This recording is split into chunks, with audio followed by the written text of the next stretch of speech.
اللہ اللہ اللہ یا الہی ہر جگہ تیری عطا کا ساتھ ہو، یا الہی ہر جگہ تیری عطا کا ساتھ ہو۔ جب پڑے مشکل شے، جب پڑے مشکل شے، مشکل کشا کا ساتھ ہو، اللہ ہو۔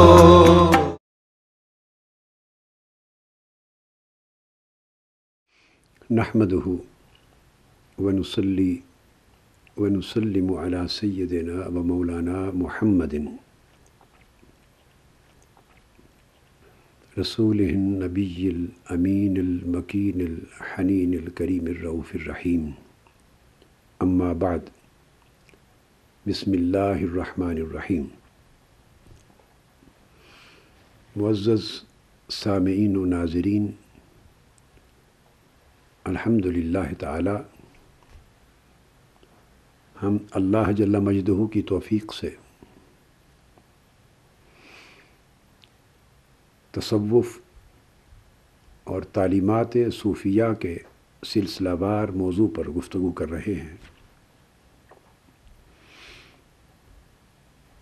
اور ہماری گفتگو پچھلی کئی نشستوں سے لفظ تصوف کے لغوی معنی پر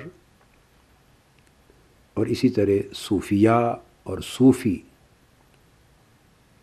ان الفاظ کے لغوی معنی پر اور ان کے لغوی اشتقاق پر اور ان کے معنوی استحقاق پر یا معنوی استعمال پر مختلف اقوال کی روشنی میں جاری۔ اب ہم اس سلسلہ وار گفتگو کا جو یہ پہلا موضوع ہے، اس کے کنکلوژن کی طرف، اختتام کی طرف جا رہے ہیں۔ آج میں امام شہاب الدین ابو حفص عمر السہروردی رحمۃ اللہ تعالی علیہ کی کتاب عوارف المعارف، جس کا مطالعہ غالباً پچھلی 2 نشستوں سے جاری ہے، اس کتاب سے جو ایک حدیث کوٹ کر رہا ہوں، اور اس حدیث کی روایت کی خوبی یہ ہے کہ یہ امام شہاب الدین عمر سہروردی رحمۃ اللہ علیہ کی اپنی سند کے ساتھ بیان ہوئی ہے۔ میں نے ابتدا میں عرض کیا تھا کہ شیخ سہروردی رحمۃ اللہ علیہ نے عوارف المعارف میں 586 احادیث نبوی کا حوالہ اپنے اقوال اور اپنی آراء کی تائید میں، اس کی تحقیق میں دیا ہے۔ ان 586 احادیث میں سے 100 کے قریب احادیث نبوی ایسی ہیں جنہیں شیخ سہروردی رحمۃ اللہ علیہ اپنی سند کے ساتھ لائے ہیں، اور اس سند کے اپنے رجال اور اپنے روات ہیں، اور وہ متصل اسانید ہیں، مرفوع ہیں حضور نبی اکرم صلی اللہ علیہ وآلہ وسلم تک۔ تو یہ حدیث جو آج میں بیان کر رہا ہوں، یہ بھی ان 100 احادیث میں سے ایک ہے، اور اپنی ترتیب میں عوارف المعارف میں بیان ہونے والی مجموعی احادیث میں اس کا نمبر 41 ہے، 41۔ اور حضرت شیخ شہاب الدین سہروردی رحمۃ اللہ علیہ کی اپنی سند کامل اور سند متصل اور سند مرفوع کے ساتھ روایت ہونے والی یہ 12ویں حدیث ہے، جو وہ حضرت اکرمہ سے اور وہ حضرت عبداللہ ابن عباس رضی اللہ تعالیٰ عنہ سے، حضرت اکرمہ کے طریق پر حضرت عبداللہ ابن عباس رضی اللہ تعالیٰ عنہ سے انہوں نے روایت کی ہے، اور خود یہ روایت کرتے ہیں اپنے شیخ ابو الفتح محمد بن عبد الباقی سے، آقا علیہ الصلوۃ والسلام ایک روز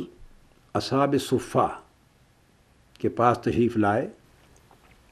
اور ان کے سامنے قیام فرما ہوئے کھڑے ہو گئے. ورعا فقرہم وجہدہم وطیب قلوبہم. تو آقا علیہ الصلوۃ والسلام نے ان کے فقر کے حال کو دیکھا اور ان کی ریاضات اور مجاہدات کو دیکھا عبادت اور طاعت میں، اور ان کے دلوں کی طہارت اور پاکیزگی اور نظافت کو دیکھا اور صفائی کو دیکھا، صفائی قلب کو دیکھا. یہ احوال دیکھ کر انہیں خوشخبری دی. فرمایا ابشروا یا اصحاب الصفہ فمن بقی منکم علی النعت الذی انتم علیہ اليوم راضیا بما هو فیہ فإنہ من رفقائی یوم القیامہ. ارشاد فرمایا کہ اے اصحاب صفہ، تمہیں خوشخبری دیتا ہوں، مبارک ہو. تمہارا یہ حال، تمہارا یہ زہد، تمہاری ریاضت اور مجاہدہ اور تمہاری صفائے قلب کی یہ حالت اللہ تبارک و تعالیٰ کو اتنی پسند اور اتنی محبوب ہے کہ خوشخبری سن لو کہ تمہارے بعد یہ ارشاد مبارک بھی صوفیاء کے وجود اور تصوف کی اصطلاح کے وجود میں آنے کی بہت بڑی بنیاد ہے. اور طبقہ صوفیاء جو امت مسلمہ میں صحابہ کرام کے ساتھ ہی متصل دور میں، بلکہ صحابہ کرام کے دور میں ہی انشاءاللہ یہ آگے چل کر ایک موضوع آئے گا جس میں میں اس نقطے کو واضح کروں گا، اور کافی نشستیں انشاءاللہ تعالی طویل گفتگو پر کئی نشستیں اس پر ہماری گزریں گی کہ وہ مبارک ہستیاں اور برگزیدہ وجود اور برگزیدہ اشخاص کون تھے جن کے اعمال نے، جن کے اخلاق نے، جن کے احوال نے، جن کے شب و روز نے، جن کے شعار زندگی نے، جن کے اسوہ اطاعت و عبادت نے، اور جن کی روحانی سیرت و کردار نے، اور پھر ان کی کثرت عبادت اور کثرت زہد و ورع کے ساتھ پھر ان کی قلبی روحانی کیفیات نے، واردات نے، جو ان کے اوپر وارد ہوتی تھیں، جو صوفیاء کرام کے حوالے سے معروف ہیں کہ ان کیفیات اور واردات اور ان کے احوال نے جو تصوف کی بنیاد رکھی، اصل مضمون تصوف کی، یا بالفاظ دیگر وہ برگزیدہ ہستیاں کون تھیں جو معنن اور فعلاً اور صفتاً اور عملاً تصوف اور صوفیاء کرام کے طرز زندگی اور ان کے احوال اور ان کے مکاشفات اور ان کی واردات اور روحانی کیفیات کے مؤسس بنے، جہاں سے اس سلسلے کی ابتدا ہوئی، جہاں سے اس سلسلے کو ہم ٹریس کر سکتے ہیں. تو جب اس موضوع پر آؤں گا تو میں انشاءاللہ کتب اسماء الرجال کے حوالے سے جو ائمہ حدیث اور ائمہ فن رجال کے ریفرنسز کے ساتھ کوٹ کروں گا انشاءاللہ، جلیل القدر محدثین کے حوالے سے. تو وہ طبقہ جو دراصل تصوف کا عملاً مؤسس بنا اور صوفیاء کرام کی زندگی کا بنیادی طور پر حقیقی بانی بنا، وہ طبقہ خود صحابہ کرام میں تھا. یہ اصحاب صفہ کی بات تو ہو ہی چکی ہے لفظ تصوف اور لفظ صوفیاء کی بحث کے ضمن میں. اب اصحاب صفہ کے علاوہ ہم کئی صحابہ کرام کا ذکر کریں گے، ان کے شب و روز کا جائزہ لیں گے، ان کے احوال روحانی کا تذکرہ آئے گا انشاءاللہ، اور ان کے اوپر وارد ہونے والی کیفیات اور ان کی زبان سے نکلنے والے ان کلمات کا تذکرہ آئے گا. پھر تابعین کا آئے گا، جلیل القدر تابعین کا، پھر اتباع التابعین کا، پھر ان اسلاف امت کا جو حتیٰ کہ امام بخاری، امام مسلم، امام احمد بن حنبل، ان کے زمانے سے بھی پہلے گزرے، جن کے یہ لوگ تلامذہ ہیں، اور یہ ائمہ جلیل القدر ائمہ دین جن کے بارگاہ میں، جن کی خدمت میں زانو تلمس طے کرنے والے تھے، جن سے اکتساب فیض کرنے والے تھے، اور جن کی طرف رجوع کرنے والے تھے، ان طبقات کی، ان قرون اولیٰ کی بات کر کے ہم بڑی ڈیٹیل میں اس سبجیکٹ پر جائیں گے کہ وہ پہلے طبقات جو براہ راست اسلام کے، قرآن کے اور آقا علیہ السلام کے مخاطبین تھے، جو صحابہ کرام ہیں، اور پھر جو ان کے مخاطبین اور ان کے تلاميذ تھے جو تابعین اور اتباع تابعین ہیں، ان سے کس طرح تصوف واردات کی شکل میں، اپنی کیفیات کی شکل میں، روحانی احوال کی شکل میں کس طرح نظر آتا ہے، اس وقت یہ ساری چیزیں مزید تفصیلاً آ جائیں گی۔ تو اس وقت یہ عرض کرنا چاہتا ہوں، تو آقا علیہ السلام نے فرمایا اصحاب صفہ، جو لوگ بھی میری امت میں تمہارے اس حال پر، جو تمہارا حال ہے، زہد میں، ورع میں، فقر میں، ریاضت میں، مجاہدہ میں، صفائے قلب و باطن میں، جو تمہاری کیفیات ہیں اور تمہارے احوال ہیں، غش کھا کے گر پڑنا اور جو حالت لوگ دیکھ کے تمہیں مجنون سمجھتے ہیں، فرمایا جو لوگ تمہارے اس حال پر برقرار رہیں گے جس پر تم آج کے دن ہو، اور پھر ان احوال پر راضی ہوں گے اور خوش دلی سے ان احوال کو اپنا شعار زندگی بنائیں گے، آقا علیہ السلام نے فرمایا مبارکباد دیتا ہوں تمہیں بھی اور انہیں بھی کہ وہ قیامت کے دن میرے رفقا اور میرے ساتھی ہوں گے۔ جو لوگ تمہارے احوال کو، صفات کو اور تمہاری روحانی کیفیات کو اور باطنی واردات کو اپنی زندگی کا اسوہ بنا کے اس طرز کو اپنائیں گے اور تمہارے نقش قدم پر چلیں گے، وہ قیامت کے دن میرے رفقا اور میرے ساتھی ہوں گے۔ اب یہ حدیث جسے امام شہاب الدین سہروردی رحمۃ اللہ علیہ نے تو اپنی پوری متصل اور مرفوع سند کے ساتھ تمام روات اور رجال کا ذکر کر کے اس کو روایت کیا ہے، مگر اسی طرح امام ابو عبد الرحمن السلمی، جن کا ذکر پہلے ہم کر چکے، جو امام بیہقی کے بھی شیخ ہیں اور امام قشیری کے بھی شیخ ہیں اور دیگر بڑے جلیل القدر ائمہ اور کبار اعلام کے شیخ ہیں، اور جن کی صرف 300 اجزاء جنہوں نے حدیث میں لکھے، 700 اجزاء تصوف میں لکھے، مؤلفات میں سے 700 جز، یہ جز یعنی صحائف کہہ لیجئے، کتابچے کہہ لیجئے، اور بعض چیپٹرز بھی کہہ لیجئے، چھوٹے بکلیٹس کہہ لیجئے، 700 مؤلفات ان کے اجزاء تصوف میں ہیں اور 300 ان کی مؤلفات اجزاء کی شکل میں حدیث میں ہیں۔ یہ آپ کے تراجم میں ائمہ حدیث نے، ائمہ رجال و روات نے اس کو درج کی۔ وہ امام ابو عبد الرحمن السلمی، اور جن کی بہت ساری کتب کی روایت امام ابن حجر عسقلانی نے اپنی سند متصل کے ساتھ کی ہے، اور جن کو قراءتاً پڑھا ہے شیوخ سے اور ان کی اجازت لی ہے۔ یہ کتاب امام ابو عبد الرحمن سلمی کی، جس کا حوالہ دے رہا ہوں کہ انہوں نے بھی اس حدیث کو اپنی سند کے ساتھ روایت کیا، انہوں نے حدیث میں ایک الاربعین بھی لکھی، حدیث میں ان کی الاربعین بھی، جیسے آپ امام نووی کی اربعین سے واقف ہیں، اس طرح بہت سے ائمہ نے اربعینات لکھی، تو امام ابو عبد الرحمن سلمی کی بھی اربعین ہے، اور یہ الاربعین جو فی التصوف ہے، اس کتاب حدیث کی بھی اجازت لی ہے اور قراءتاً پڑھا ہے، اور متصل سند کے ساتھ اپنے سبت کو اس کو امام ابن حجر عسقلانی نے درج کیا ہے اپنے المعجم المفرس میں۔ تو انہوں نے اپنی سند کے ساتھ روایت کیا، اور امام دیلمی نے مسند الفردوس میں اپنی سند کے ساتھ روایت کیا، اور بتایا کہ تمام رجال اس حدیث کی اسناد میں ثقہ ہیں،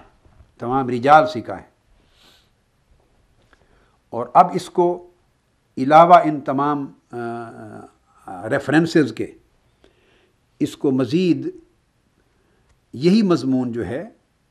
اس کو امام ابو عبد الرحمن سلمی نے الاربعین الصوفیہ میں، جس کا میں نے ذکر کر دیا، اس کی پہلی حدیث یہ ہے، جس کو امام سہروردی نے یہاں 12ویں حدیث کے طور پہ لیا۔ امام ابو عبد الرحمن السلمی اپنی الاربعین کے اندر پہلی حدیث سند کامل اور سند متصل کے ساتھ اس کو بیان کرتے، اور پھر آگے لطف کی بات یہ ہے کہ اصول حدیث کے ایک جلیل القدر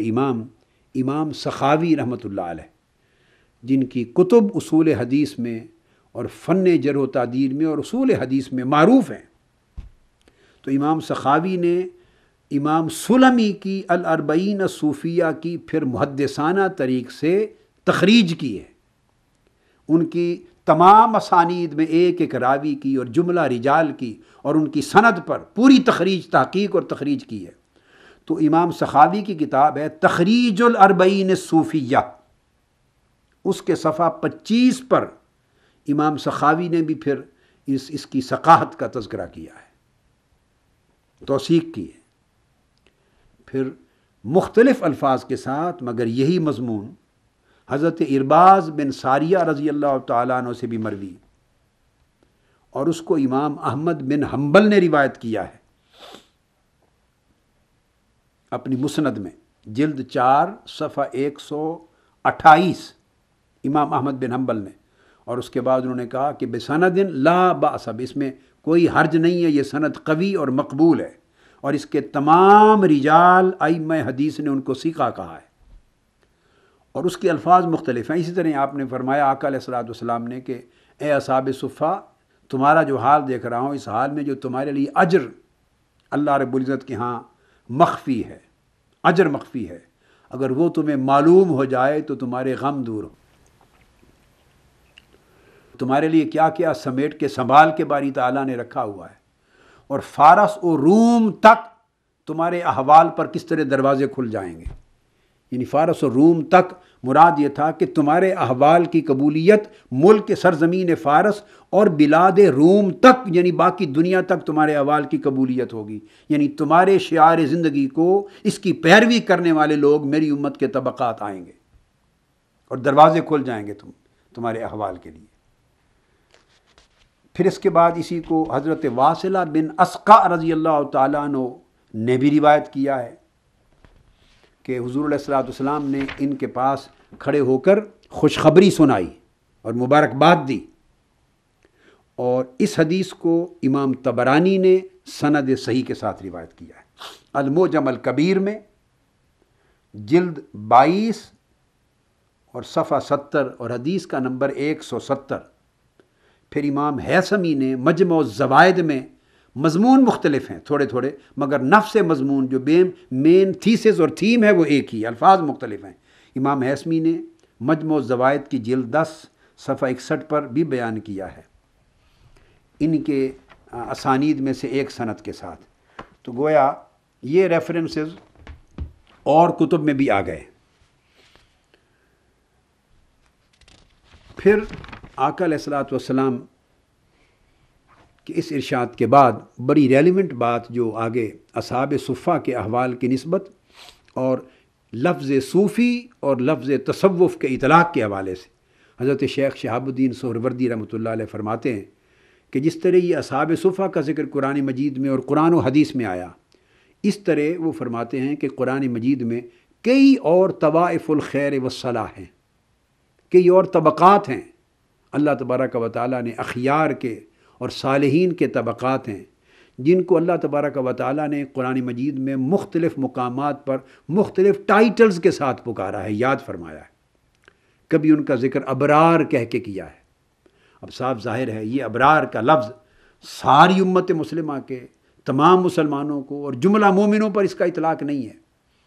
جب آپ اس کو آگے چل کے میں ذکر آئے گا، غالباً علامہ ابن تیمیہ کا جو کہ تذکرہ، ان کا ریفرنس ہم اس کتاب کے بعد لا رہے ہیں، تو میں کوٹ کروں گا وہ آیات اور صورتیں جن میں اور علامہ ابن تیمیہ نے بطور دلیل کے کوٹ کیے ہیں طبقات، تو مختلف طبقات بیان کیے ہیں، کہیں ابرار کا نام لیا ہے، کہیں قرآن مجید نے ابرار کے ساتھ پھر مقربین کا طبقہ، المقربون، الاولون السابقون، کہیں المقربون یہ کہا ہے، کہیں الصابرین کے طبقات کا ذکر کیا ہے، کہیں الصادقین کہا ہے، کہیں الذاکرین کہا ہے، کہیں المخبتین کہا ہے۔ الغرض وہ کہتے ہیں اس طرح کے بے شمار ٹائٹلز ہیں، نام ہیں، القاب ہیں جو اللہ تبارک و تعالیٰ نے اہل اللہ کے ایک ایک وصف کے بنیاد پر اللہ پاک نے قرآن مجید میں لیے۔ اس موضوع پر بھی میں نے ایک کتابچہ لکھا ہے، اس کا نام ہے طبقات العباد، طبقات العباد، یاد رکھ لیجئے۔ تو پھر میں نے اس میں ان تمام طبقات کا قرآن مجید کی آیات کو ایک ایک طبقہ در طبقہ ذکر کر کے جمع کیا ہے کہ جن کو بطور طبقات اللہ رب العزت نے قرآن مجید میں بیان فرمایا ہے کہ میں ان سے محبت کرتا ہوں، اور پھر اللہ رب العزت نے انہیں اعزاز و اکرام کے ساتھ اور تعظیم و تکریم کے ساتھ ان کا ذکر قرآن مجید میں فرمایا ہے۔ تو فرماتے ہیں کہ یہ جتنے اسماء ہیں، جتنے ٹائٹل ہیں اور جتنے طبقات کی نشاندہی کی گئی ہے، ان ساروں کو جمع کر دیں تو لفظ صوفی اور طبقہ صوفیہ ان تمام القاب کو حاوی ہے۔ گویا ان تمام طبقات کو آپ معنن صوفی اور تصوف کے اندر ہی جمع پائیں گے۔ جب آپ سے پوچھا جائے گا صوفیہ کون ہیں تو ابرار صوفیہ ہوتے ہیں، یعنی آپ یوں کہیے کہ صوفیہ میں ابرار بھی ہیں، صوفیہ میں مقربین بھی ہیں، صوفیہ میں صابرین بھی ہیں، صوفیہ میں صادقین بھی ہیں، صوفیہ میں ذاکرین بھی ہیں، صوفیہ میں توابین بھی ہیں، صوفیہ میں اوابین بھی ہیں، صوفیہ میں مخبتین بھی ہیں، صوفیہ میں خائفین بھی ہیں۔ تو الغرض جتنے صوفیہ میں محسنین بھی ہیں، جتنے طبقات کا ذکر قرآن مجید میں آیا ہے، اور ہر طبقہ میں نمایاں طور پر بیان کی گئی صفت اور بیان کیے گئے وصف کو اگر آپ جمع کرتے چلے جائیں اور سارے اوصاف اگر جمع کر لیں اور وہ سارے اوصاف جس ایک طبقہ میں یکجا ہوں، وہ پوچھنا چاہیں کہ کون ہیں، تو اس طبقے کا نام صوفیہ ہے۔ اب یہ بات آگے چل کے آئے گی، مگر میں اشارتاً یہاں کر دوں کہ اگر ذہن میں یہ خیال آ جائے کہ یہ اگر اتنا اعلیٰ لقب ہے اور اتنا اعلیٰ نام ہے کہ ان تمام اوصاف کو، کمالات کو، صفات کو، اخلاق کو، ان کی تمام جہات کو اور تمام طبقات کو جن کا قرآن مجید نے مدح اور حمد کے ساتھ ذکر فرمایا، تو اگر ان ساروں کو جمع کریں تو تصوف اور صوفیہ کا طبقہ جو ان کے اوپر آپ سمجھ لیں کہ محیط ہے معنن، یا یہ سارے معانی اور اوصاف ان میں جمع ملتے ہیں، تو پھر حضور علیہ السلام کے زمانہ اقدس میں ہی براہ راست ان کو صوفیہ کا نام کیوں نہیں دے دیا گیا؟ ایک سوال ذہن میں آتا ہے ہر چند کہ اس کا اصطلاح کب سے شروع ہوئی، تو تذکرہ آگے تھوڑا سا چل کے آئے گا، مگر میں اشارتاً عرض کر دوں اس پر ہر ایک امام تصوف نے لکھا ہے، ہر ایک امام تصوف نے۔ وہ اس لیے کہ بے شک یہ ساری خوبیاں تھیں۔ اگر آپ یہ کہیں کہ پھر ان کو صوفیہ کا لقب کیوں نہیں دیا گیا صحابہ کرام کو، صحابہ کا لقب دیا تو صوفیہ کیوں نہیں کہا اگر یہ اتنا جامع ہے، جامع الاوصاف ہے؟ تو اس کا جواب بہت جوابات ہیں۔ اسی طرح صوفیہ کا لقب نہیں دیا کہ قرآن میں ابرار کا ٹائٹل تو آیا ہے، تو ان کو صحابہ کہا ہے، ابرار کا ٹائٹل کیوں نہیں دے دیا گیا کہ تمام 1 لاکھ 1.25 لاکھ صحابہ کو ابرار ہی کا لقب دے دیا جاتا، مقربون کا لقب دے دیا جاتا، صابرین و صادقین کا لقب دے دیا جاتا، ذاکرین و مجاہدین، یہ ساری خوبیاں ان میں تو تھیں، خوف و خشیت بھی تھی، وہ لقب دے دیا جاتا، اہل علم بھی تھے، اہل زہد بھی تھے، اہل ورع بھی تھے، اہل تقوی بھی تھے، اہل جہاد بھی تھے، اہل مجاہدہ بھی تھے، اہل صدق بھی تھے، اہل اخلاص بھی تھے، ساری خوبیاں تھیں صحابہ کرام میں، تو ان کو ان کے ان اوصاف کی بنا پر کوئی ٹائٹل بھی نہیں دیا گیا۔ جس طرح باقی ٹائٹل نہیں دیے گئے، اسی طرح صوفیہ کا ٹائٹل بھی دینا کسی لحاظ سے مناسب نہ تھا، جیسے باقی ٹائٹل مناسب نہ تھے۔ کیوں کہ جو ٹائٹل ان کو اللہ نے دیا اور اللہ کے رسول نے دیا، اس سے بڑا شرف رکھنے والا ٹائٹل کائنات میں کوئی ہو نہیں سکتا تھا، اور وہ تھا صحابہ، اصحاب الرسول صلی اللہ علیہ وسلم، حضور کی صحبت میں بیٹھنے والے، حضور کی مجلس میں بیٹھنے والے، ایمان کی حالت میں ایمان کی نگاہ سے حضور کا مکھڑا اور چہرہ انور تکنے والے، اور حضور کی صحبت سے فیض یافتہ ہونے والے۔ یہ جو صحبت محمدی کی نسبت تھی، اس سے بڑی نہ کوئی نسبت تھی، نہ کوئی صفت تھی، نہ اس سے بہتر کوئی حال تھا، نہ کوئی وصف تھا۔ یہ سارے اوصاف اس سے نیچے تھے۔ ابرار بھی نیچے رہ جاتے ہیں، ان کا بر نیچے رہ جاتا ہے۔ مقربین کا حال قربت حضور کے صحابہ کی نسبت صحبت محمدی سے نیچے رہ جاتا ہے۔ صابروں کا صبر صحبت محمدی کے بلندی سے نیچے رہ جاتا ہے۔ صادقوں کا صدق صحبت محمدی کے شرف سے نیچے رہ جاتا ہے۔ مخلصوں کا اخلاص صحبت محمدی کے شرف سے نیچے رہ جاتا ہے۔ کل ذاکرین کا ذکر صحبت محمدی کی عظمت سے نیچے رہ جاتا ہے۔ خائفین و مخبتین کا خوف اور خشیت اور اخبات صحابہ کرام کے اس شرف جو صحبت محمدی میں پایا جاتا ہے اس سے نیچے رہ جاتا ہے۔ ان کے جہاد کا شرف نیچے ہے، ان کا علم نیچے ہے، ان کا قائم باللیل رہنا نیچے ہے، ان کا زہد نیچے ہے، ورع نیچے ہے، ان کا تقوی نیچے ہے، ان کی سخاوتیں نیچے ہیں۔ الغرض جو کچھ بھی اعمال بر، اعمال صالحہ، اعمال احسان جو کچھ ان سے صادر ہوئے اور وہ عمر بھر کرتے رہے، وہ سارے اوصاف ایک طرف، اور فقط حضور کی صحبت کا فیض پانے والا ہونا، حضور کا مکھڑا ایمان کی حالت میں ان آنکھوں سے تکنے والا ہونا، آقا کے ارد گرد گھومنے پھرنے والا ہونا، حضور کے ساتھ اٹھنے بیٹھنے والا ہونا، یہ جو شرف اللہ نے اس نام میں رکھ دیا ہے، اس سے بڑا کوئی نام نہ تھا۔ تو صحابہ اس لیے تو قرآن مجید میں فرمایا گیا جب محمد الرسول اللہ والذین معہ اشداء علی الکفار رحماء بینہم تراہم رکعا سجدا یبتغون فضلا من اللہ ورضوانا، ساری خوبیاں بیان کی ہیں کہ یہ کون لوگ ہیں؟ وہ ہیں جو کفار پر شدید ہیں، جو آپس میں سراپا رحمت و شفقت و رافت ہیں۔ آپ ان کو دیکھیں گے تو شب و روز اللہ کے حضور کبھی رکوع میں، کبھی قیام میں، کبھی سجود میں پائیں گے۔ ان کے دلوں کی حالت کو دیکھیں گے تو سوائے اللہ کی رضا کے کسی اور شے کی طرف نہ ہوگی، اور ان کے ماتھوں پر، چہروں پر عبادت کے نشان ہوں گے۔ یہ سارے تذکرے ملتے ہیں، جہاد میں ہم اتر پیکر ہوں گے۔ یہ ساری خوبیاں بعد میں بیان کی ہیں، مگر یہ خوبیاں ہیں کن کی؟ یہ سب اوصاف ہیں کن کے؟ ان میں سے کسی وصف کو عنوان صحابہ کرام کی زندگی کا نہیں بنایا، ان میں کسی وصف کو ان کا نام نہیں بنایا، اوصاف بنائے اور عنوان حیات ان کو دیا محمد الرسول اللہ والذین معہ، محمد صلی اللہ علیہ وآلہ وسلم اللہ کے رسول ہیں۔ اور اب بات ہوتی ہے ان لوگوں کی جو ان کے ارد گرد رہتے ہیں، صلی اللہ علیہ وآلہ وسلم وس دے ہاسے تے وس دے ناسے تیری جھوک دے آسے پاسے۔ یہ پنجابی کا سرائکی زبان کا جو لفظ ہے، تیری جھوک دے آسے پاسے، کیا میرے محبوب ہم شب و روز تیرے گھر کے طواف کرتے تھے، تیرے گھر کے ارد گرد تیری گلی کوچیوں میں گھومتے رہتے تھے، ہم وقت تیرے در دولت کو تکتے رہتے تھے، آتے جاتے تجھے تکنا، یہ ہمارا ایمان تھا، یہ ہماری راحت قلب تھی، یہ ہماری فرحت جان تھی۔ یہ جو کیفیت حضور کے ساتھ نسبت کی ان کو میسر تھی، وہ ملائکہ بھی جس کے لیے ترستے تھے۔ 70,000 ملائکہ اذن الہی سے صبح اترتے آقا علیہ السلام کی بارگاہ میں، اور آج تک قیامت تک اتر رہے ہیں حضور کے مزار اقدس پر، صلاۃ و سلام عرض کرتے، اپنے پر حضور کی قبر انور کے ساتھ مس کرتے، طواف کرتے، حضور پر صلاۃ و سلام پڑھتے ہیں، شام کو چلے جاتے ہیں۔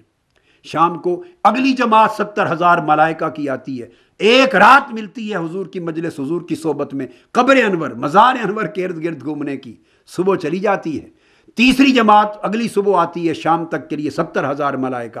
70,000 ملائکہ کر کے آتے ہیں، اور ایک بار جو طبقہ آ جاتا ہے طبقات ملائکہ میں، قیامت تک اسے دوسری بار آنے کا موقع نہیں ملتا۔ جس محبوب کی بارگاہ میں ملائکہ کو 70,000 کو ایک مرتبہ آنے کا موقع ملے اور پلٹ کر آنے کا موقع نصیب نہ ہو، کہاں وہ نصیب، اور کہاں وہ نصیب کہ جنہوں نے 23 برس شب و روز مصطفیٰ کے ساتھ گزار دیے، حضر میں بھی، سفر میں بھی، رات کی تنہائیوں میں بھی اور دن کی جلوتوں میں بھی، رات کے اندھیروں میں بھی اور دن کے اجالوں میں بھی، کبھی جہاد کے میدانوں میں، کبھی سفر اور مرغزاروں میں، کبھی حضر میں، کبھی دکھ کے احوال میں، کبھی سکھ کے احوال میں، کبھی ہجرتوں کے سفر میں، کبھی دیگر معاملات میں، جو کھاتے بھی حضور کے ساتھ اٹھتے بیٹھتے بھی تھے، کھاتے بھی تھے، فاقے بھی کرتے تھے، خندقیں بھی کھودتے تھے، سفر بھی کرتے تھے، خدمت بھی کرتے تھے، آقا کے جوڑے بھی اٹھاتے تھے، پانی بھی پلاتے تھے، وضو بھی کرتے تھے۔ ارے ان کو کھانے کا کچھ نہ ملتا تو بھوک کی شکایت بھی لے کر مصطفیٰ کی بارگاہ میں جاتے تھے، اور آقا علیہ السلام کسی کے لوٹے میں پانی ہاتھ ڈال کے 500 700 1400 صحابہ کو انگلیوں کی برکت سے پانی کے چشمے روا کر کے وضو کروا رہے ہیں، کسی کو غسل کروا رہے ہیں، کسی کو کھجور اپنے ہاتھ کی برکت سے ابو ہریرہ کو دے کر 27 سال تک ان کا سارا خانوادہ حضور کی اس برکت سے کھجوروں پر پال رہے ہیں۔ یہ جو لطف و کرم تھا، یہ جو صبح و شام کی صحبت تھی، یہ جو ہر وقت کی مجالست تھی، ہمہ وقت کی نسبت تھی، اس نے انہیں صحابی بنا دیا تھا۔ اور اس صحابیت کے شرف سے بڑھ کر کائنات ارض و سما کے کسی طبقے کا سوائے انبیاء علیہ السلام کے نہ کوئی شرف اس کے برابر تھا، نہ کوئی نسبت اس کے برابر تھی، نہ کوئی نام اس کے برابر تھا، نہ کوئی عنوان اس کے برابر تھا۔ انہیں حضور کی صحبت کا عظیم شرف اور ٹائٹل میسر ہونے کے بعد پھر کس ٹائٹل کی ضرورت تھی؟ کیوں نام لیا جاتا؟ تو انہوں نے تو کسی نام کو گوارا نہیں کیا، اللہ نے یہ نام دے دیا، اور قرآن نے کہا وما صاحبکم بمجنون۔ یہ صحبت کا اشارہ قرآن میں اللہ نے کر دیا تھا، قرآن نے نام دے دیا تھا۔ قرآن نے سورہ نجم میں کہہ دیا تھا وما ضل صاحبکم وما غوا، تو صحبت کی طرف تو اللہ پاک نے اشارہ کر دیا تھا، تمہیں اپنی صحبت کا فیض دینے والے رسول نہ کبھی بھٹکے نہ کبھی بہکے۔ لہٰذا یہ سوال تو اس کو میں نے کلیئر کر دیا کہ یہ سوال اگر صوفیاء کے ٹرم پر کیا جائے کہ صحابہ کے دور میں ان کو یہ عنوان کیوں نہ دیا گیا، تو سادہ سی بات ہے بھائی، صرف ایک صوفیاء کا عنوان تو نہیں ہے، 100 عنوان اور بھی ہیں، مختلف نسبتوں پر قائم ہیں، مختلف اوصاف پر قائم ہے، اور ان کا وہ ٹائٹل قرآن مجید میں ہی آئے ہیں، ان میں سے کوئی ٹائٹل نہیں دیا گیا، اس لیے کہ کوئی ٹائٹل صحابی ہو جانے کے بعد پھر قابل پذیرائی نہیں رہتا، کیونکہ اس کے اندر تو رحمت بھی بڑی ہے۔ صحابی کا جو لفظ ہے اس کے اندر تو رحمت بھی بڑی ہے، عافیت بھی بڑی ہے، فراخی بھی بڑی ہے، سخاوت بھی بڑی ہے، حتیٰ کہ وہ شخص بھی صحابی ہو جاتا ہے۔ باقی تو ہر ٹائٹل کے لیے کچھ شرائط ہیں پورا اترنے کے لیے، ہر ٹائٹل پہ، ہر عنوان کو پہ پورا اترنے کے لیے کچھ شرائط تھیں۔ صحابی ہونے پہ تو اتنی رحمت للعالمینی کا فیض تھا، اتنی رحمت واسعہ تھی کہ اگر ایک کافر نے میدان جنگ میں آقا علیہ السلام کے خلاف جنگ کرتے ہوئے اس کے دل کی حالت بدل گئی،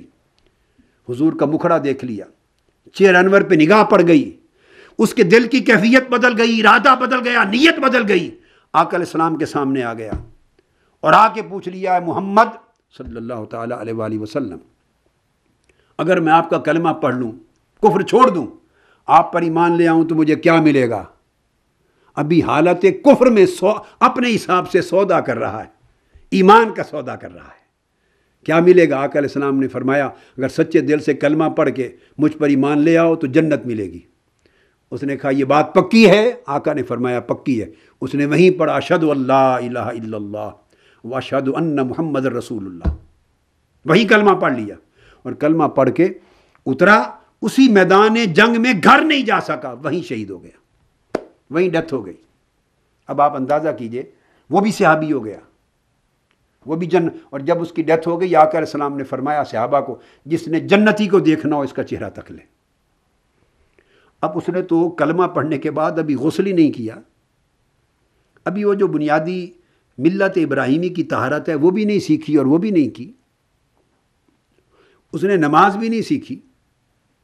روزے کے آداب نہیں سیکھے، ارکان اسلام نہیں سیکھے، حج نہیں سیکھا، نماز پڑھی نہیں ہے، کوئی ایک عمل بھی اس نے نہیں کیا فرائض دین میں سے، ارکان دین میں سے، واجبات دین میں سے، سیکھا ہی نہیں ہے، کرنا تو دور کی بات ہے، موقع ہی نہیں ملا،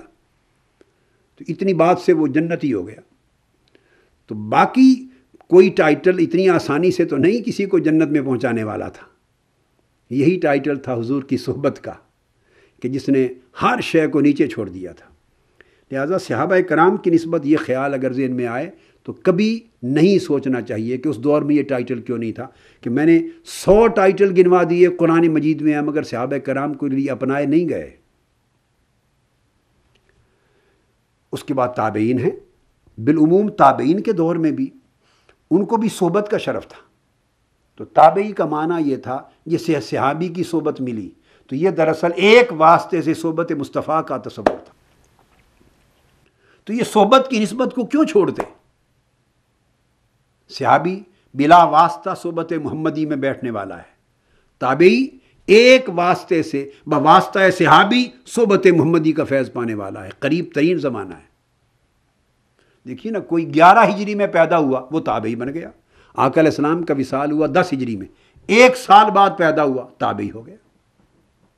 اس نے تمام جلیل القدر صحابہ کرام کو دیکھا تو انہیں اس کو ایک واسطے سے بلکہ ہزارہا صحابہ کی صحبتوں کے واسطے سے صحبت مصطفیٰ نصیب ہو گئی بالواسطہ۔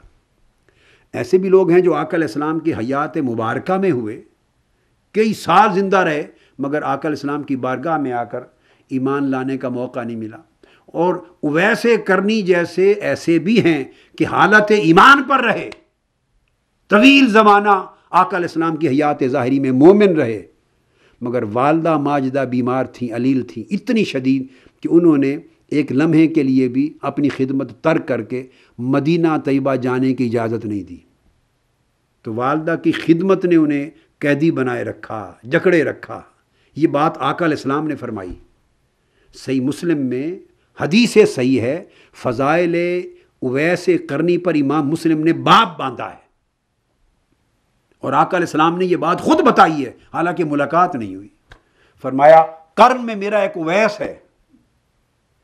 اور صحابہ کرام کو کہا تم میں سے جسے موقع ملے، جس سے ہو سکے اس سے ملاقات کے لیے جانا، اور جو اس کو ملے میں تمہیں کہتا ہوں جا کے اس سے بخشش اور مغفرت کے لیے دعا کروانا، اس سے سفارش کروانا۔ وہ صوفیاء کے امام ہیں حضرت خواجہ اویس قرنی رضی اللہ تعالی عنہ، جلیل القدر تابعی ہیں، زمانہ رسالت مآب پایا ہے صلی اللہ علیہ وآلہ وسلم، مگر زیارت کے لیے حاضر نہیں ہو سکے، شرف صحابیت سے محروم رہ گئے، ملاقات نہیں ہوئی، مگر نگاہ مصطفیٰ وہ آ کر نہیں دیکھ سکے۔ حضور کی نگاہ تو دیکھ رہی ہے، حضور تو دیکھ رہے ہیں۔ ادھر مدینہ پاک میں صحابہ کرام کی مجلس میں فرما رہے ہیں، احادیث صحیحہ ہیں، امام مسلم نے پورا باب صحیح مسلم میں قائم کیا ہے،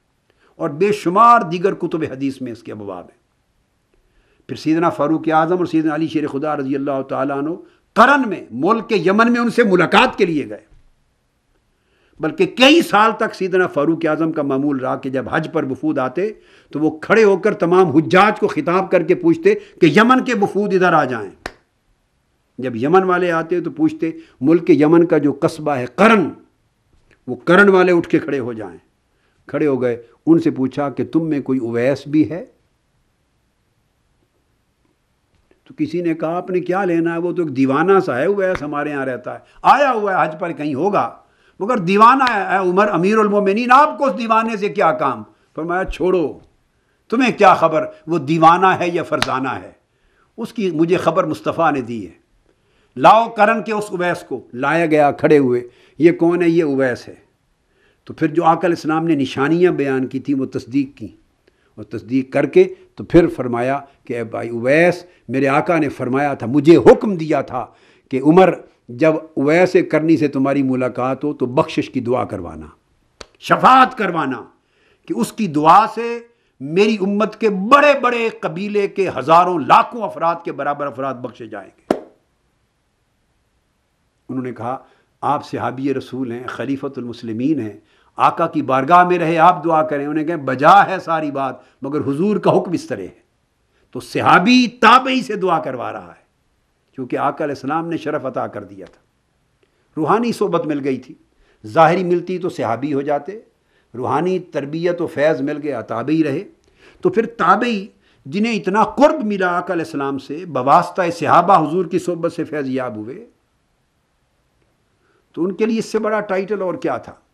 تو بالعموم یہ ٹائٹل رہا، بھیا آپ دیکھ لیجئے اتنا قریب کا زمانہ ہے، یہ صحابہ کرام کا دور ہے، متصل تابعین کا ہے، اور تابعین کے دور میں صحابہ زندہ تھے، تبھی تو وہ تابعی تھے۔ یہ بات سمجھنے والی بھئی، صحابہ کرام کا دور من وجہن دور رسالت مآب صلی اللہ علیہ وآلہ وسلم ہے، چونکہ صحابہ کرام دو دور پاتے ہیں نا، ایک دور وہ ہے 10 ہجری سے قبل کا، جو صحابہ کرام کی مبارک زندگیوں کا آقا علیہ السلام کے ساتھ گزرا ہے۔ صحابی کا یہ دور 10 ہجری تک آقا علیہ السلام کی معیت و صحبت ظاہری میں گزرا ہے۔ 10 ہجری کے بعد اگلے زمانے جو 50 ہجری تک، 60 ہجری تک، 70 تک، 80 تک، 90 ہجری تک، 100 ہجری تک جو صحابہ کرام حیات رہے، یعنی پوری صدی جو حیات رہے، اب ان کے باقی 90 سال تک جو بھی صحابہ کرام رہے، ان کا وہ دوسرا وہ دور ہے جو ان کا آقا علیہ السلام کی وصال مبارک کے بعد گزرا ہے، اور اس دور کو تابعین نے پایا ہے۔ تو صحابہ کرام کی زندگی من وجہن، ان کی زندگی کا آدھا حصہ عہد رسالت مآب میں ہے، آدھا حصہ عہد تابعین میں ہے۔ صحابی تو ایک برج ہے، ایک پل ہے، تو تابعی دراصل صحابی کی زندگی کے واسطے سے دامن مصطفیٰ کے ساتھ جڑا ہوا ہے، تابعی اس طرح جڑا ہوا ہے، پیوست ہے۔ تو اب سوال یہ پیدا ہوتا ہے کتنے تابعین ہیں؟ جب آپ کتب میں پڑھیں تو جو آقا علیہ السلام کی حیات مبارکہ میں ہی پیدا ہوئے، مگر ایمان لانے کے لیے جب پہنچے تو آقا علیہ السلام کا وصال ہو چکا تھا، ایمان لائے مگر انہوں نے صدیق اکبر کا زمانہ پایا، فاروق اعظم کا پایا، عثمان غنی کا پایا، سیدنا علی شیر خدا کا پایا۔ جلیل القدر تابعین تھے، وہ تابعی اس لیے بن گئے، حضرت کعب الاحبار رضی اللہ تعالیٰ عنہ جلیل القدر تابعی ہیں، دور پہلے کا تھا آقا علیہ السلام کے زمانہ اقدس کا، مگر پا نہیں سکے حضور کے وصال مبارک سے قبل کا دور کہ آ کے ایمان لے آئیں، لیکن اتنے جلیل القدر تھے کہ بڑے بڑے صحابہ ان سے احادیث روایت کرتے تھے، حضرت کعب الاحبار سے روایات لیتے تھے. کئی صحابہ نے حضرت کعب الاحبار کی روایت سے آگے بیان کیا. اتنے جلیل القدر تھے تابعین میں. تو تابعی کا جو ہے زندگی وہ گویا صحابہ کرام کی زندگی کے اندر پیوست ہے،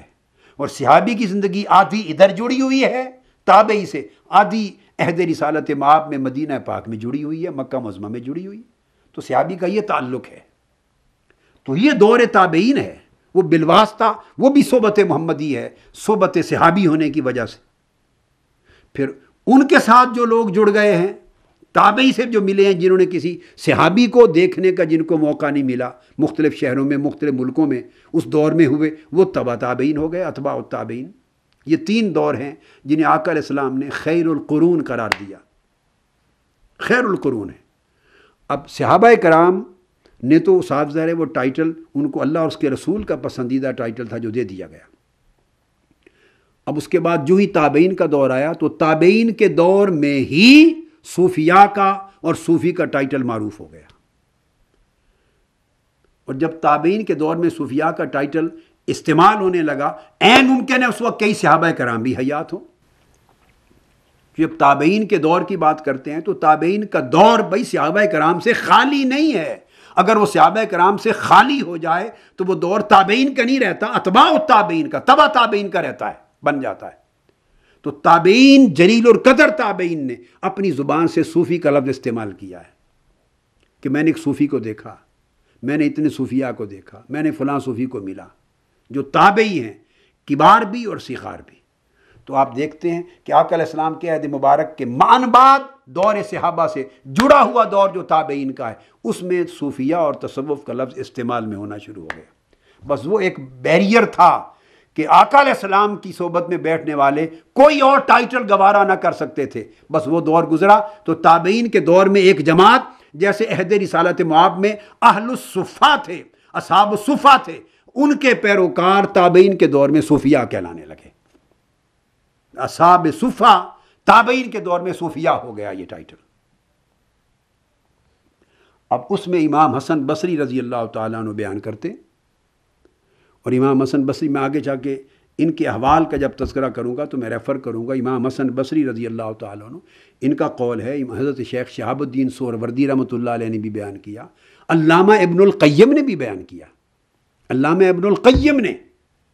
اس کی توثیق کی ہے، اور غالباً علامہ ابن تیمیہ نے بھی توثیق کی ہے. ابھی میں جب علامہ ابن تیمیہ کے ریفرنس پر آتا ہوں تو یہ انشاءاللہ یہ حوالہ آ جائے گا. علامہ ابن تیمیہ نے بھی اس کی توثیق کی کہ یہ اسی دور میں، یعنی حضرت امام حسن بصری رضی اللہ تعالیٰ عنہ کے دور میں یہ نام معروف ہو، انہوں نے نام استعمال کیا ہے. امام حسن بصری رضی اللہ عنہ فرماتے ہیں، قال رأیت صوفیا فی الطواف فأعطیتہ شیئا فلم یأخذ. اب وہ فرماتے ہیں کہ میں نے دوران طواف ایک صوفی کو دیکھا. اب آپ اندازہ کر لیں، جب وہ کسی کو بالکل بے دھڑک ٹائٹل دے رہے ہیں کہ ایک صوفی کو دیکھا، تو اس کا مطلب ہے جن کو یہ بات بتا رہے ہیں وہ تابعین تھے، جو اتباع التابعین تھے. اگر ایک اصطلاح بالکل غریب ہو، بالکل ایک نادر الوجود ہو، جس کا سرے سے کسی کو پتہ ہی نہ ہو کہ صوفی کون ہوتا ہے، یعنی اس دور میں اس کا رواج نہ ہو، مستعمل نہ ہو، لوگ اس اصطلاح اور ٹائٹل سے واقف نہ ہو، وہ شاید کثرت کے ساتھ ایگزسٹ نہ کرتی ہو، تو وہ ایسا کیوں فرمائیں گے کہ میں نے ایک صوفی کو دیکھا، اور پھر اس میں وضاحت بھی نہیں کی کہ میری مراد صوفی سے ایسا آدمی ہے، ایسے بھی نہیں کہا. فقط یہ کہنا کہ میں نے طواف کے دوران ایک صوفی کو دیکھا، اس کا مطلب ہے کہ جب بات کہی تو سننے والے ان کے تابعین اور اتباع التابعین ہیں جن کو بتا رہے ہیں امام حسن بصری. اور یہ خود پیدا ہوئے ہیں، میں عرض کر چکا ہوں پہلے، 20 ہجری میں آقا علیہ السلام کے وصال کے 10 سال بعد سیدنا فاروق اعظم رضی اللہ تعالیٰ عنہ کے عہد خلافت میں پیدائش ہے امام حسن بصری کی، اور پیدائش بھی مدینہ طیبہ کے، اور 16 سال مدینہ طیبہ میں رہے ہیں خلافت سیدنا علی شیر خدا رضی اللہ تعالیٰ عنہ کے وسط تک. جب آپ کوفہ منتقل ہوئے ہیں، تخت خلافت لے کے سیدنا مولا علی المرتضیٰ کوفہ گئے ہیں، شہادت عثمان غنی کے 2-2.5 سال بعد، تب امام حسن بصری پھر بصرہ جا کے سیٹل ہو گئے. یہ زمانہ ہے آپ کا. وہ بتا رہے ہیں کہ میں نے دوران طواف ایک صوفی کو پایا، اور پھر صوفی کو ایکسپلین نہیں کر رہے، اس ٹرم کو انٹرپریٹ نہیں کر رہے، اس کے میننگز بیان نہیں کر رہے، جس کا مطلب ہے کہ سننے والوں کو آلریڈی علم ہے کہ صوفی کون ہوتے ہیں۔ فرماتے ہیں میں نے اسے کچھ دینا چاہا خاموشی سے طواف میں، فلم یاخذ، انہوں نے مجھ سے قبول نہیں کیا۔ تو دو باتیں ثابت ہو گئیں کہ امام حسن بصری رضی اللہ تعالیٰ عنہ سے آگے اور جلیل القدر تابعی اور کون ہوگا جو عہد خلافت فاروقی میں پیدا ہوئے ہیں رضی اللہ تعالیٰ عنہ۔ جب وہ فرماتے ہیں میں نے صوفی دیکھا تو پتہ چل گیا کہ اس دور تابعین میں یہ اصطلاح متداول ہو چکی تھی، لوگ اس اصطلاح سے واقف تھے۔ اور دوسری بات یہ معلوم ہوئی فلم یاخذو کہ صوفی لینے والے نہیں ہوتے، ان کا ہاتھ نچلا ہاتھ نہیں ہوتا، دینے والے ہوتے، ان کا ید الیا ہوتا ہے۔ قبول نہیں کیا اور فرمایا میرے پاس کچھ جو ہیں 2-4 درہم ہیں اور وہ کافی ہیں میرے لیے، آہستہ سے کہہ کے آگے چل پڑے۔ امام امام حسن البصری رضی اللہ تعالیٰ عنہ فرماتے۔ پھر دوسری روایت امام سفیان الثوری رضی اللہ تعالیٰ عنہ کی۔ اب امام سفیان الثوری رضی اللہ تعالیٰ عنہ یہ بھی صغار تابعین میں سے ہیں، یہ امام اعظم ابو حنیفہ رضی اللہ تعالیٰ عنہ کے ہم زمانہ ہیں، جیسے وہ تابعی ہیں یہ بھی تابعی ہیں، کئی صحابہ کرام کو ملے ہیں، سماع کیا ہے۔ تو وہ فرماتے ہیں امام سفیان ثوری رضی اللہ تعالیٰ عنہ تابعی ہو کر فرماتے ہیں لولا ابو ہاشم الصوفی ما عرفت دقیق الریا، اگر ابو ہاشم الصوفی نہ ہوتے، اگر ابو ہاشم الصوفی نہ ہوتے، وہ کہتے ہیں تو میں ریا کے جو دقائق ہیں ان سے کبھی واقف نہ ہو سکتا، ریا کے دقائق سے کبھی آگاہ نہ ہوتا۔ اگر ریا کے دقائق سے میں واقف ہوا ہوں تو فرماتے ہیں اس کی وجہ صرف یہ ہے کہ ابو ہاشم الصوفی کی مجالس اور صحبت کے اندر بیٹھنے سے مجھے ریا کی حقیقتیں معلوم ہوئی، ریا اور اخلاص کا فرق معلوم ہوا کہ یہ وہ بیان کرتے ہیں کہ یہ کب لفظ تصوف کب شروع ہوا اور لفظ صوفیہ کب شروع ہوا۔ اب علامہ ابن تیمیہ کی یہ کتاب ہے التصوف والصوفیہ، یہ کتاب میرے ہاتھ میں۔ یہاں سے یہ بات بھی عرض کروں، میں اس کی تفصیل پر تو بعد میں آؤں گا، ابھی احادیث نبوی کوٹ کرنی ہے، بخاری، مسلم، ابو داؤد، ترمذی، ابن ماجہ، اس کے بعد آؤں گا میں علامہ ابن تیمیہ پر، صرف ایک ریفرنس دے رہا ہوں۔ مگر اتنی بات ذہن میں رکھ لیں، ان کا فتاوی،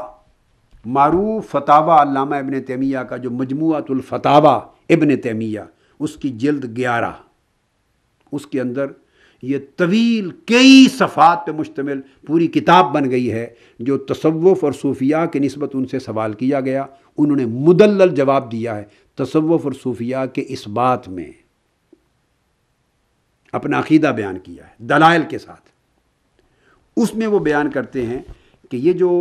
لفظ تصوف ہے وہ بیان کرتے ہیں کہ یہ وقد نقل التکلم بہ عن غیر واحد من الائمۃ والشیوخ کالامام احمد بن حنبل و ابی سلیمان الدارانی وغیرہما، وقد روی عن سفیان الثوری انہ تکلم بہ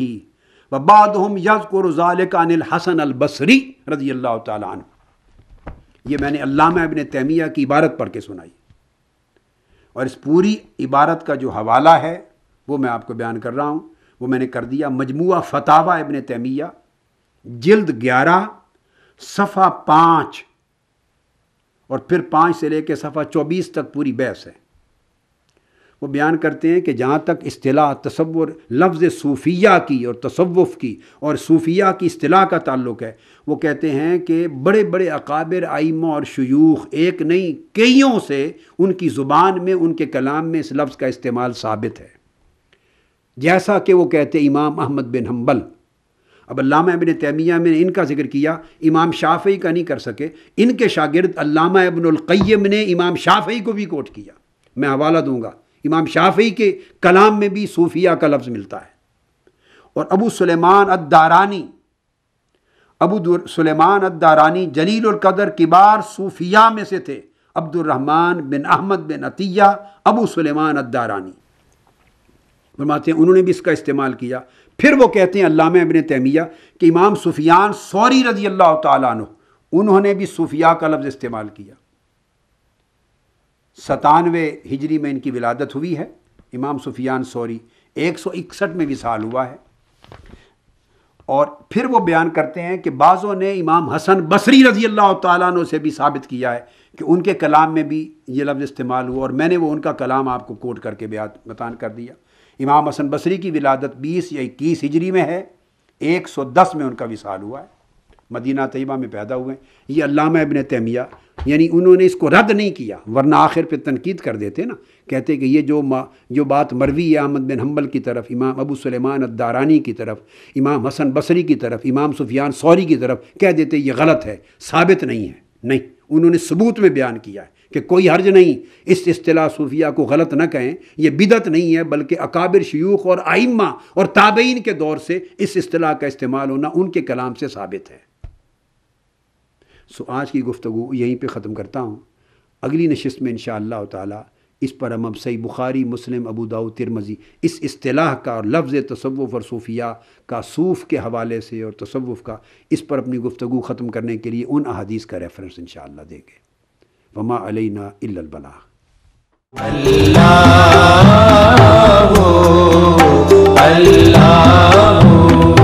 اللہ یا الہی ہر جگہ تیری عطا کا ساتھ ہو، یا الہی ہر جگہ تیری عطا کا ساتھ ہو۔ جب پڑے مشکل شے، جب پڑے مشکل شے، مشکل کشا کا ساتھ ہو۔